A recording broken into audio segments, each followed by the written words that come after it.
Good morning, this is Angie with XCP. Today we are doing an install in a laundry room that has two Speed Queen coin-op commercial washers with using our VendaVolt model 1006.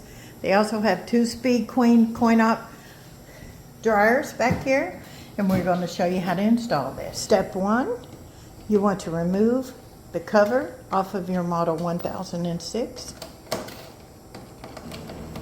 Alright, we're going to resume doing our wiring hookups and making it ready. I removed my 6 screws. These are safety screws that people can't just use a screwdriver or driver to get to. These are special security screws. So I removed all 6. I'm going to open up the unit, exposing the inside. I'm going to take my plastic protective cover off. And this exposes our 6 outputs, 6 pairs of wire, and they're numbered. You'll see in the inside here, they're numbered 1, 2, 3, 4, 5, and 6. They correspond down here to the 1 through 6 numbers.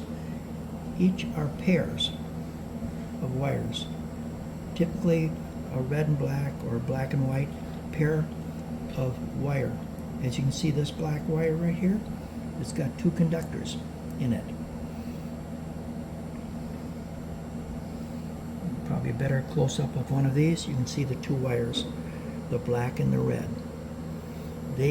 Each one of these go back, for example, to number 1. You see the red and the black for number 1. Our first washer will be connected up to number 1. We're going to bring our wires through the housing right here, the conduit housing, and this is going to have a 90-degree that's going to go through the wall. Okay, now we're going to start doing the wiring. On the terminal block here, it's for 6 pairs of wires. I've started to strip back the wires. All right, I'm using a stripper. I'm putting it in here till I want. This is a part you get at Lowe's or Home Depot. All right, makes it easy. Otherwise, it's very difficult to take the insulation off. And then I use a wire stripper like this, put my wire in it, bring it back about a 1/4 inch, and it gives you a nice clean strip. I'm going to do that on all pairs of wires for these 4 washers and dryers. Alright, I stripped back my wires, and now I'm going to put on little fork connectors, put them on there like that. I fold over the wires to get good continuity, make sure I can see the copper, and then I take my crimper here and crimp it. Putting my crimper on here now, loading it, so the sharp point to the back of the terminal, and then squeeze it down tightly. Make sure I got a really good crimp. And then of course when you do that, give it a yank to make sure you did a good job. Okay, now next step is we're going to install these 4 harnesses. I'm starting out with washer number 1, which is, they're numbered here, that match up to each one of the controller boards. All right, number 1, and the terminals are here. So I'm going to be wiring up all these machines, each pair of wires. I can see right here, I've got number 1 in my hand. Here's number 1. All right, and I mark them accordingly to keep track. It's a little band I put on it, and they're going to go right here. We've wired up all 4 machines, 2 washers and 2 dryers, putting the protective cover now over the electrical circuits here. And then we're going to close up the cover and wire up the machines. This step is now done and completed.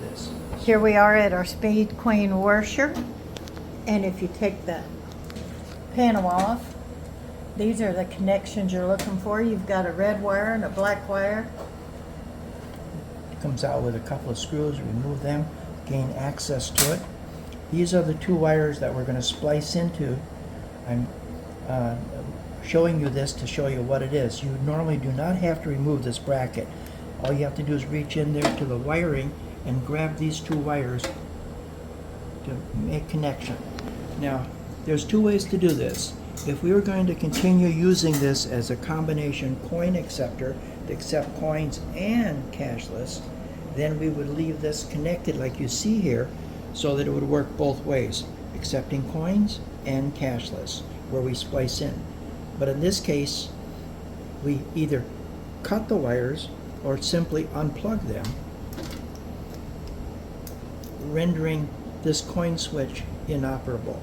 Most customers simply reach in with a set of cutters and they go snip, snip, and they cut the wires.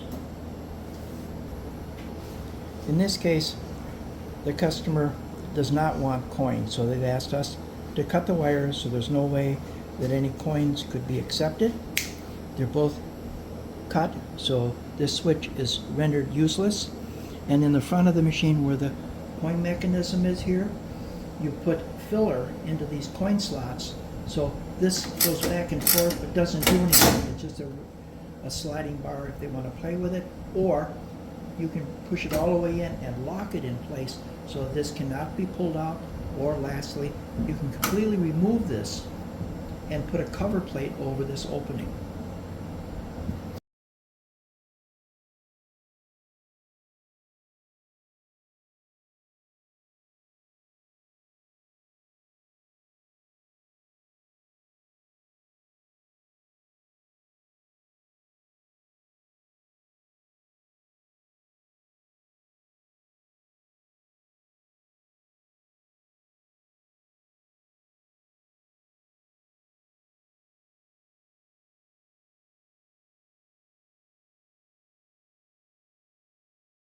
Hi, this is Angie with XCP. We have just finished an install of a laundry room with some Speed Queen commercial washers and dryers. We have two washers over here, two dryers over here, and we just installed the Nayax 1006. So we can control all four laundry machines from here. It's a tap to pay. It'll take all forms of payment. And we've got our owner here, and what your tenants would do is press washer 1, washer 2, dryer 3, or dryer 4, tap or use their cell phone and make payment, and their machine will start. You need a credit card? Credit card? And phone if it's listed. Absolutely. You Like can a credit insert the card from the bottom. Okay, You can Okay. tap to pay. perfect. Yep, that's how it works.